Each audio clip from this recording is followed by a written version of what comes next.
Hi, everybody. We're back with Doc's Daily Thursday edition, Thursday, February 20th, 2025. And hopefully, if you have maybe taken, some people take the All-Star break off for all sports. I don't know why you do that, but some people do. Welcome back, because the NBA is back tonight with the full slate, and we'll talk both college basketball and the NBA. We did, Raphael and I gave you what we liked yesterday for the Four Nations game tonight. So if you want, just tune back to yesterday if you want. We both had opinions on that one. Actually, we both were on the same bet. So it's a good one. And it's a premium play for me. I told you yesterday I gave out a premium play. So that's a premium play. So yes, you look at yesterday's play, I believe it's at the end or towards the end. So if you want to skill around. All right, but let's take care of some housekeeping first. Like and subscribe. Don't forget, we got tons of stuff here. Usually about 10 to 20 videos every day here at Doc Sports YouTube channel. And at Twitter, not quite as many get posted over there, but we got lots of stuff. So no matter where you're looking at, make sure you like and subscribe. And if you haven't done so, we love our free plays always, obviously. But our top plays are always what we give to the subscribers, people that pay us. And you can check it out for free if you are a new customer, docsports.com/free60. It's just $30. You can use 30 of those to purchase any one-day sport. So if you want the NBA's plays for today from me or Robert or any of the other experts, it's 30. It's 99 for a week. And then we do have some deals right now for the full seasons that just got discounted, $2.99 for college basketball through the finals or through the championship game. NBA finals is $3.99. And I believe the NHL, Robert, you might have to correct me here, $3.25 or $3.50. I'm not sure which one. It's one or the other. I can't remember. Right. Sounds about right. But remember, the NBA and the NHL goes through mid-June, and we're in mid-February, so you're getting like 3.5, 4 months of plays. Granted, towards the end of the season, there are days you might not get plays because days off. 375. 375. So I was wrong. I had two guesses, and I was wrong about it. But yeah, 375. You're in the neighborhood. Listen, to your point, the 1 month package is $279. So $375 to get you through June is a steal, really. Yeah, I mean, it's a heck of a deal. Usually what I have is I usually have one NHL, like maybe 4 or 5 days a week. I'm not like a huge volume when it comes to NHL, very selective. NBA, I'm more like one. It's like 1.5. Like I'm like between 1 and 2 every day. And then college basketball, it's about the same, 1 to 3. And then Robert here, if you want college basketball, like he's going to fire an average, a big day, probably 8 to 10. Yeah, I would say so. Plays that is. Yeah. It's just part of my system. Not to deep dive too much into it, the Ferrigno method, but I figured out a long time ago that if you play more games for lower unit value, you can hit a lower percentage, but make more money over the long term, right? Like I always kind of chuckle when people talk about like, oh, I'm hitting 70%. Or, oh, I'm hitting 68% over the last month. I don't care what your percentage is. How much are you up? That's the only number I care about in sports betting is what are the total dollar values? How much money did you make? Don't give me percentages. How much money did you make? And so it's part of the system. I mean, units and profit is really the only thing. Like I always say, you can't take your win percentage to the bank and say, give me a loan on that. Right. If you have cash in the bank, you can always say, I don't need a loan because I'm going to have use this money to bet or to invest in more plays or whatever else you want to do in life. I mean, this should be my goal is always, like most people aren't going to bet for a living like I do or like you do, but these guys can provide extra income so that you can do some other stuff that you want to do in life. So obviously it's not going to be your main income unless you're really betting a lot, but you can, like an average bettor that's betting $100 to $200 a game should be able to make, a couple $1,000s extra a month that you can use. And then if you want to up, and reinvest that, bet a little more. Compounding profits. Yep. Like you can, maybe turn 2,000 next month to 3,000 or 4,000. So anyway, let's get to some free picks. Well, like I said, we've got a good basketball card. Not the greatest college basketball card, but I think the NBA is some nice. But we do have some news for today. We're going to talk NBA first. Just saw the news come through. Victor Wembanyama has a blood clot in his shoulder. He's out for the year. So no. Yeah, pretty crazy news. Just came out. Literally when we were hitting play, I saw it come through on the phone. So, what I thought the Spurs when they got the trade could be a team that could win a series. And then after that, you never know. Then it's matchups and that kind of stuff. I don't know now. They don't have a whole lot of depth in the backing him up. Now, in the short term, when you get Fox, I think he could carry the team, and they play tonight. So, I think there's some, value. Like, you either have to take a stand that you think, the Suns are going to beat them. The lines are Suns -2.5, total 238. Or you think you make a stand and say, hey, I think the Spurs can rally around, which I always feel like short term, like you play against that. You say, hey, I think I'm going to take the Spurs for the next couple games. Now, after that wears off, then you kind of like got to regroup. But let's talk free play. Robert, what do you like here in the NBA for a free play tonight? All right. I am looking at Memphis and Indiana. Memphis lost right before the break. I think that one still kind of lingers with them a little bit. I know Indiana is tough at home, but Indiana has been one of these teams this year.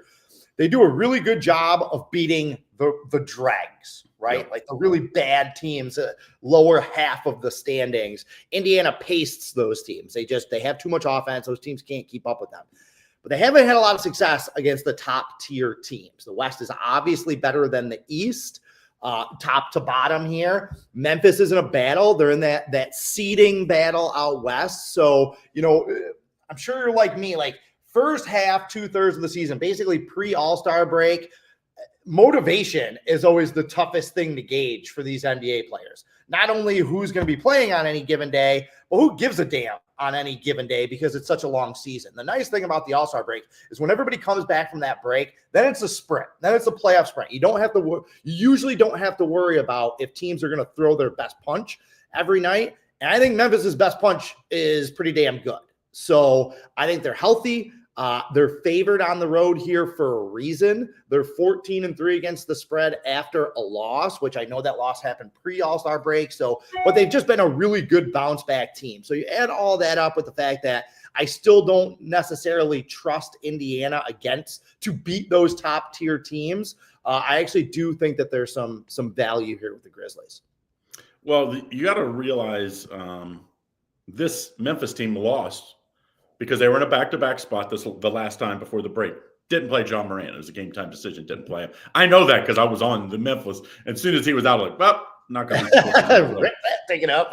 But I will say, Indiana wins at home, but they don't cover. I think there's like 10-11 against the spread, just off the top of my head, as far as their home against the spread record. So, and that takes into account sometimes they're favored, sometimes they're underdog against the better team. So they're a team that does win, but doesn't do a lot of covering. Last year, it was just the opposite. The Indiana were kind of the darling, as far as, especially remember what they did in the playoffs, even banged up. But this has not been that same Indiana team. They played a little better the last month, but more because, like you said, the schedule just got easier. Right. And sometimes you have to look at a lot of, people that are just betting at home can't look back the last 20 games and look at every game and who they played and who was out. And like, that's what we get paid to do. And we look at these and we say, hey, look, they just played an easy schedule and they took advantage of it. Great for them. But this is where you get it back. So I like that play tonight. Now I got a little free play in the NBA as well. Unfortunately, NBA this year, it seems like every line is either 1 to 3 points or 13 to 15. Like it's right. That, but it's the haves and the have-nots, and the game I'm looking at here, I would never lay, as far as an expert play for my guys, to lay double digits. But I think sometimes you got to look for value. And you look at the Cavs at the Nets, line is 13. Obviously, the Cavs are favored. Total 225. How do we get value here? And I think how you get value is you play this in the first quarter. And you play this in the first quarter, it's like 3.5 to 4, depending on, you got to really search it around because this is more like a prop, where it doesn't get that much action. So different books are going to have a half a point matters a ton in the first quarter. So I would try to search around to get that -3.5. I think the Cavs will jump out in the second, like we've seen. What was it, 14-0 or 17-0 to start the year this year? Yeah. So when they were rested off the regular season, they did well. They also made that trade for DeAndre Hunter. I think that's really going to start to pay off here. I like them tonight to jump out big. I think they'll still cover the full game, but I always worry that, okay, we're first game back. Let's not push these guys in the fourth quarter and cover and allow some backdoor covers there. Yeah, we saw like a lot of weirdness right before the All-Star break, right? Like those 2 or 3 days right before they went on break, we had some just really odd results. So I don't have a big play today. Probably not going to have a big play tomorrow. I'm taking a little wait and see with some of these. Again, by next Monday, everybody I feel like is going to be rolling full steam ahead. But to your point, these guys have been off. You don't know what they've been doing for the last week. Not everybody was an all-star. Were they partying? Were they home with their family? Were they keeping up with their game? So I kind of want to take a wait and see. 2 other things really quick too that you mentioned. I almost used the Knicks as my free play. Kind of like that. Like just because Chicago, they were a train wreck right before the break. They lost 4 straight games. They were losing by like 30 points a night. They beat the Knicks the last time they played them, and that was just in January. So to your point, I don't want to lay double digits. I don't love laying double digits, but that was one that was on my radar. I use it as a supplemental free play. And you mentioned the DeAndre Hunter change. One of the games that I had no interest in betting tonight, but I'm really interested in watching and seeing the outcome from is that Orlando-Atlanta game. Like Franz Wagner has been on a tear since he's been back. Orlando's been battling injuries all year, but they're getting healthy. What are they going to be? And Atlanta made some of those trades. They trade Bogey. They trade Hunter. Looks like they're going into tank mode. I kind of like some of the pieces that they got back from DeAndre Hunter, and they were kind of an intriguing team right before the break. So that's a game that's on my radar to watch in terms of leveling my expectations for these 2 teams. Well, I like LeVert in that game over his point total. He before the break, after the trade deadline, he had like 18 and 22, I think it was. I think it's like either 9.5 or 10.5. I can't remember. He's good. That guy can play. He just didn't get minutes because he's playing behind 2 all-stars, starting guards. And they have a lot of guys that can play great defense just like him that are probably a little better as far as spot guys. And he just kind of got lost in the rotation. I think when he was with I think it was the Nets. The Nets, yeah. That year before they blew it up to get Kyrie and stuff like that. That's what I'm saying. Like they had an unexpectedly good team, and he was one of the centerpiece guys for that. Like he can play, man. Yeah, so I like him over tonight. I actually have another player prop in that as my 2-star player prop. I actually have a play on Trae Young. So make sure if you want to check out a player prop there. I do have a 6-unit play today in the NBA. I got a big play tomorrow night. That's the 7-unit plays tomorrow. I've been having this circled for about a week now, and I've already seen the advanced line come out, so I'm very happy where that line came out. You're always worried. So sometimes you say, hey, I like this game. I think it's going to be 3.5, and if it's 3.5, here's what I like. And then sometimes that line comes out at 5.5 or 6. And then you're like, okay, now I don't like it so much, and it becomes either a lesser rated play or you just stay away. It came out exactly where I thought, which is always good because you're kind of like I always say, you're seeing the ball. If you're a hitter and like, hey, I don't hit curveballs very well, and all of a sudden you're on the curveball in warmups, you think this is going to be a big day. And that's kind of how I feel when I predict the lines, and it comes out there. So just a PSA for today and for tomorrow in the NBA. One last game I want to talk about because I think it's going to be a hidden good game tonight is Boston-Philly.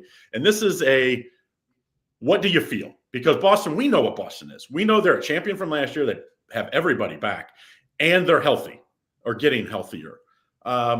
Then you see the opposite. The Sixers are an absolute dumpster fire. It sounds like Joel Embiid, not sounds like, he's going to have knee surgery in the offseason. So maybe they shut him down and give it early if it continues where they are. Maxi's playing as good as anybody in the league the last month, but it's not been enough. So the line's 7. The last time they played at Philly was up, I think, 14 points or something like going into the fourth quarter, and they ended up losing by 6 or 7. They did cover, but it was barely. What do you feel like here? Because this is either you're buying low on the Sixers or or you're just punting the Sixers. So when I was doing my research this morning, I saw that Embiid was cleared to play. Don't know if that means he is going to play. I do think that that's why that number dropped, though, was hanging out at like 8.5 in the overnights. It's a pretty firm 7. What we're seeing now, I think that that's in anticipation that he will play, or the hopes that he will play. I'm looking. This sounds strange, but over the next few weeks, I'm looking to buy low on Boston, if that makes sense. What they have done is very similar to what we see from a lot of championship teams. Okay. After you've climbed the mountaintop, It's really hard to get up for a mid-season, Tuesday night game in Toronto type of thing, right? But as I mentioned before, All-Star break's done. Now we're just looking ahead to the postseason. They're only 6 games back of Cleveland. Cleveland has been by far the superior team by the metrics, by their play, by their performance. But Cleveland has a little bit more difficult schedule than Boston down the stretch. And I don't think 6 games is too much for Boston to clear, too high of a bar for them to clear to get the 1 seed. I think Boston's going to start slowly but surely getting into playoff mode. I think they're going to start pasting people. And with Philadelphia being, as you mentioned, the dumpster fire that they are, I want no part of them. They have not shown that same gear, that same extra gear, I should say, at home as they have for the last 5 or 6 years. Well, the Sixers are one thing before the break the last month. They can absolutely score all of a sudden, which was kind of crazy when you look who was doing the scoring other than Maxey. Because like I said, Paul George missed a bunch of games and Big missed a bunch of games. But it was like everybody was just stepping up and playing good basketball. It wasn't enough to get wins, but it was a lot. If you like the over, I kind of think the over is a sneaky play tonight. But I always worry first 2-3 games back on overs that guys are rusty. And not just rusty, but maybe they say, hey, we want to cut down on the minutes a little bit of our starters just because they maybe aren't in the best of shape compared to where they would be in a week from now. So that's the one thing. But this Philly team is just allowing points and bunches. And if they got to play through Maxey. I really think that's the key for the Sixers. I know what the Celtics are. I do think the Celtics win and cover. But, I'm just interested to see what they do here because Paul George has not been good. That's just facts. He's – for a max player guy, and you look at his numbers and his performance, it's just not – and Maxey's just the best player on that team, and it's not close so far this year. I hope they play through Maxey the second half of the season. I'd like to see because then I think Philly, they're going to be getting some numbers like this. I think they could be interesting, but not tonight. I'm going to play with you. I'm going to play Boston tonight. I think Boston will still finish in the 2nd seed, not because of what they do. I think they're going to finish strong. I think Cleveland's going to finish strong because Cleveland, they're just very good basketball. They can beat you with offense. They can beat you with defense. Kenny Atkinson, it's the Steve Kerr mindset that he learned in Golden State where they share the ball a ton more. And Mobley has been the key. We know what their 2 All-Stars can do, but Mobley – when he's playing, he's like a better Draymond Green because he can score. He can defend anybody.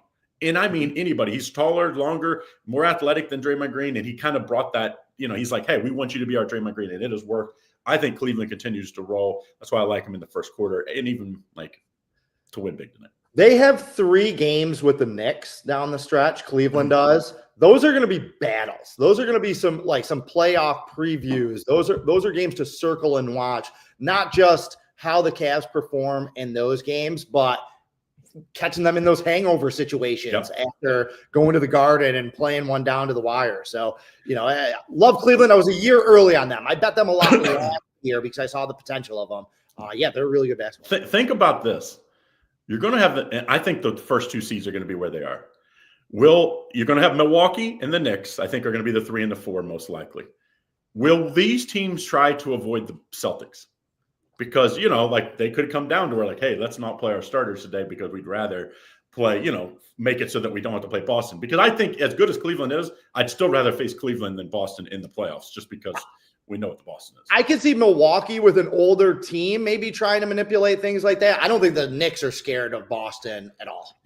Well, those Villanova guys. I don't think they give a damn. I think they'd love a crack at Boston. And frankly, I would rather get Boston earlier in the playoffs than later in the playoffs. Try and get them before they can get rolling. So the Villanova guys, I will say this. I didn't think it would work. To be very honest, I did not think trying to create the Villanova guys back in the Knicks would work. It worked last year. It's working now. They get another Villanova. They basically trade out and trade up for another Villanova guy in Bridges, and it's definitely worked. It's been an absolute – these guys are just tough as nails. These are not guys you want to find in the alley on a fight. These guys are small and feisty, and Josh Hart is just a warrior. I love watching the Knicks play. Even when I'm betting against them, I love watching them play just because they play how I think the NBA should play if they want to get fans back, to be very honest. Instead of shooting just threes, you play both ends of the floor. Justin Coolin, thanks for chiming in, saying that the Knicks should be scared. We started this segment with me saying that I think Boston is really going to kick it up. down the stretch here. So I'm with you on that with the Celtics. I actually think the team of those 4 teams that as far as odds are concerned, I'd take Milwaukee because if Dame and Giannis are healthy, you're talking about both of them can be top 5 players in the league when they're playing at their best and healthy. That's dangerous. That's dangerous no matter what. The Knicks don't have that. The Knicks don't have – I think Brunson's a really, really good player. He's made the best of his potential. But they don't have another guy that you can say another top 5 guy that can just carry a team. And I don't know if the Cavs do either. Like, I don't know where Donovan Mitchell is, to be very honest. That's the guy I always – like, he gets good stats, but, like, he didn't win in college as far as at the, championships. He hasn't really won in the NBA.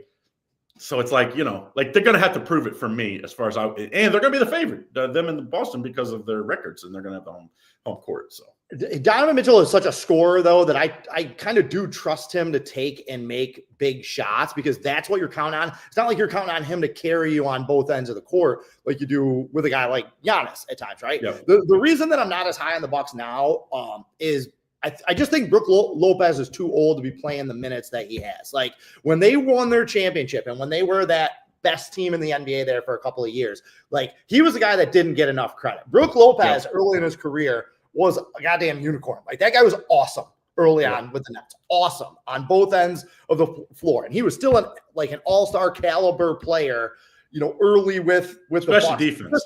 I just think he's a little too old now. I said the same stuff about Al Horford, though, and he played great in the playoffs last year. So maybe Lopez, finds that fountain of youth just one more time. But he's the reason why I'm not as high on them is I feel like they still rely on him a lot on both ends of the court. And I just don't think that he's the guy that he was 5 years ago.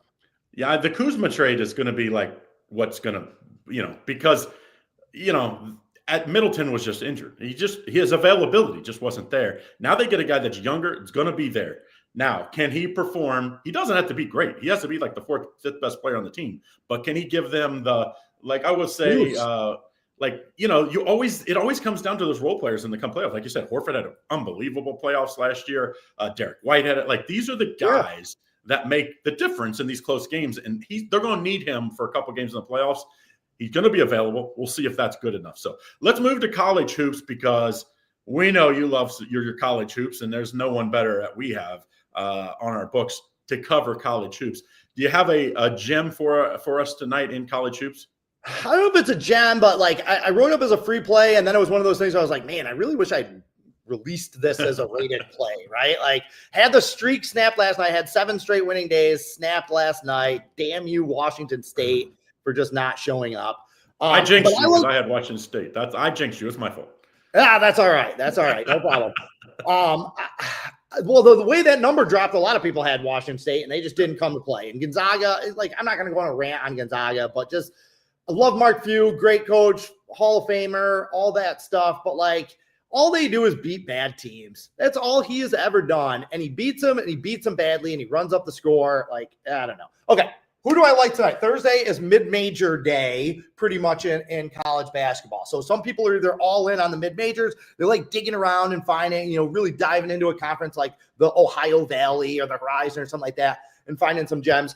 I like Middle Tennessee State -6 over Louisiana Tech. Middle Tennessee State has very quietly been playing some very good basketball. And if you look back at the whole breadth of their schedule, they really played a challenging schedule. Their losses were to a lot of good teams. I don't think they've lost to a team rated outside of Ken Palm's top 150 all year. Louisiana Tech, I like them. I was higher on them earlier in the season. They're always going to have the best guy on the floor in Daniel Bacho, who is just an absolute beast, right?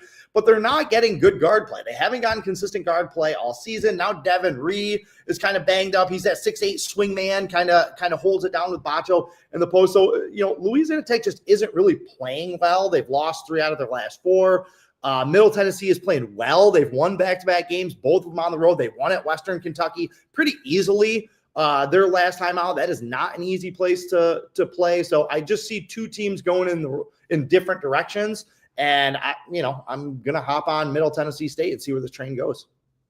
Well, I think that's a nice little hidden matchup. I got a question, though, because there's one game that jumped off the board as far as mid-majors are concerned.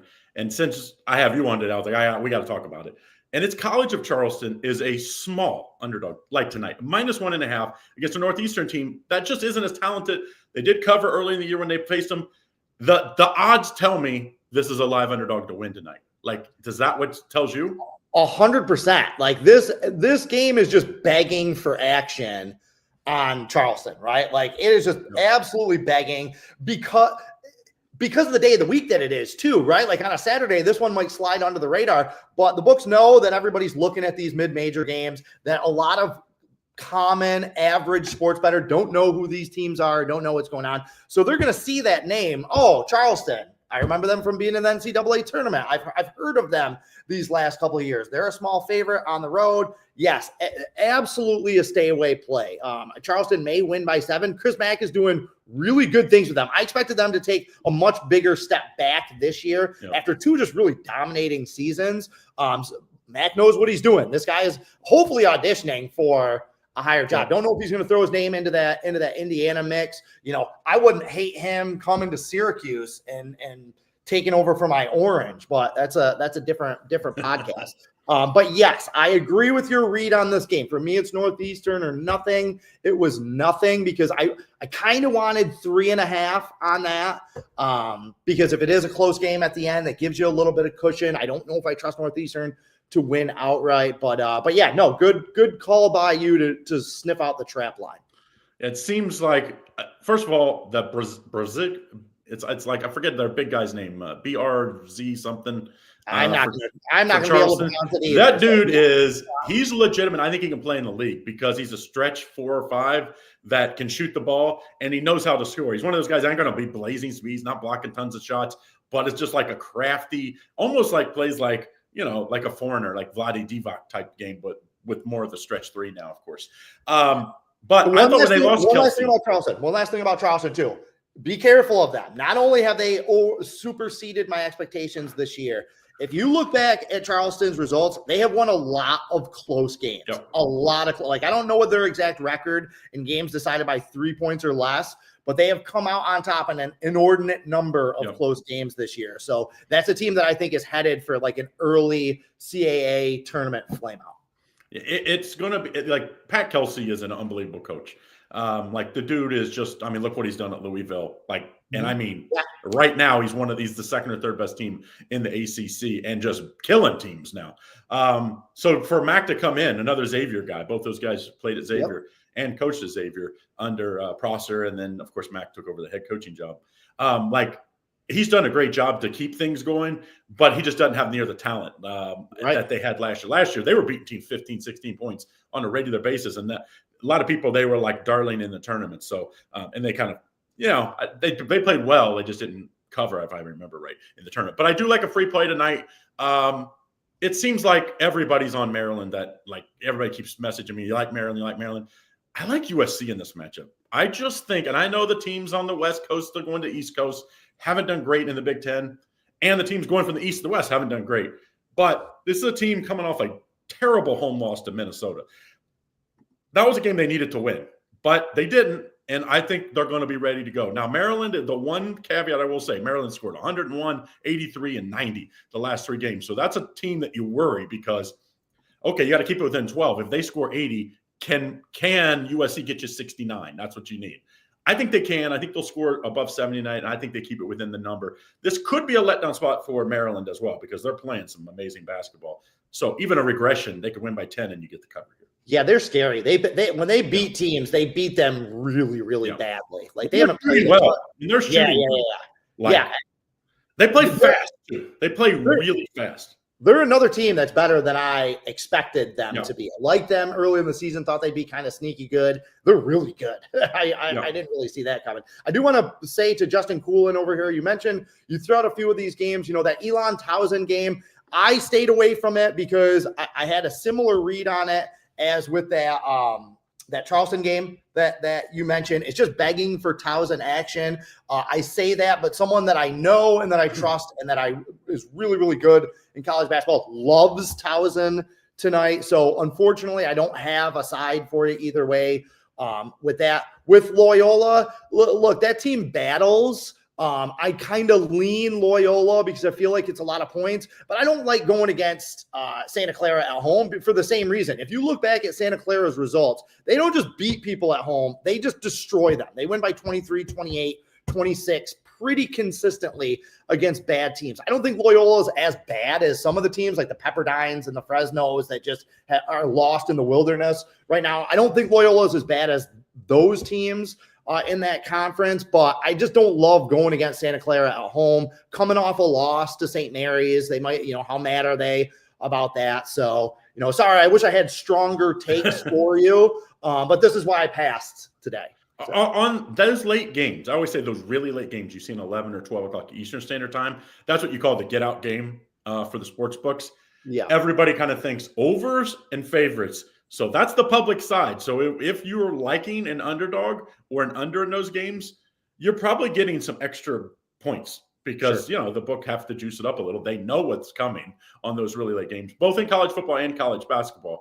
And so I would say if you like the underdogs late, you kind of go with your gut on those because and maybe that line should be 10 and 10 and a half and you're getting 11 and a half. So that makes you feel a little better knowing you're on at least the what they call the bookie side. So, because that's where most of those end up winning or covering. I mean, not winning, but covering. And stuff like that, like what you're talking about, that's the difference between your average common bettor and professional bettors, right? Like everybody thinks they can do what we do. They know as much. They know more than us, blah, blah, blah. But it's just those little things like understanding the mechanisms of how these lines are set and how the books think.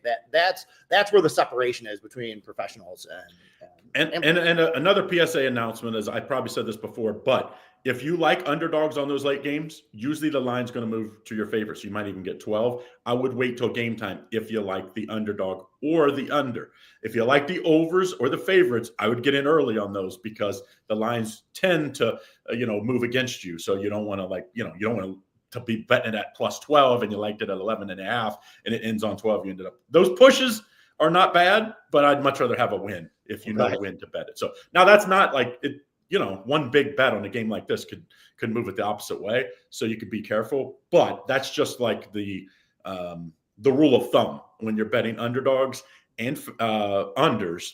You wait till closer to game time on these really late night games. All right, now I talked yesterday. I will go ahead. Someone sent me actually a text on my phone. One of my guys said, "Hey, they didn't see it." I like the under tonight, and so did Raphael in that the Four Nations game tonight. That is a premium play, 2 or 3 unit. I forget which one, but it's one or the other. And you can get it if you're a customer of mine. You can just log in. You can already see it. But for those aren't, you don't need to buy. There you go. It's under. We both liked it, and I think it's really under. Like, I think it's a 2-1. I think it's like 1-1 type overtime game, so I think it's going to end 2-1. At the worst, I think it's 3-1 like we saw the first matchup. Raphael did have a lean that he was hoping to get Canada plus money, and if so, he was going to bet. So there's the lean if you want the side. I didn't really have an opinion on the side. Doc Sports has an 8-unit game of the year available at Sports on that play. I didn't even look to see who he's playing. I don't know if it's a side or a total or what he likes, but he doesn't let these fly very often. So Docs has a really strong play in that Four Nations game tonight. So if you're interested in that, check that out. It's under other sports. It's not under hockey. Okay. Very important. Don't go there expecting to buy his NHL package and get this pick. It's under other sports, but it's an 8-unit game of the year. It's as big a bet as we have. So he sees something that he likes. So docsports.com/free60. If you're new, you can go here and get it. Like I said, it'll be $30 and you go to the other sports and then you'll get it for free. So make sure you check that out if you haven't done so. And of course, if you haven't done so, make sure you like and subscribe show. We'll be both back tomorrow talking more college hoops. Not only are we going to cover Friday, both NBA and college basketball, but we're going to have a few look ahead games like we did last week, and we did pretty well with them. We're going to have a few of the key games that are on Saturday since we don't do a live show on Saturday. So you guys make sure you stay tuned tomorrow. So you'll get both Friday plays, NBA and college basketball, some free plays, and then a few of the key games, not just necessarily free picks, but what to look for, because some of these we're going to be talking advanced lines, so we can't always say exactly what we like. So there you have it. Make sure you join us tomorrow. And if you don't, every day, 1 o'clock to 1 o'clock Eastern Standard Time, you can always go back and view the live, live version after we live if you don't if you're not catching us live. So have a great day. We'll see you again on Friday.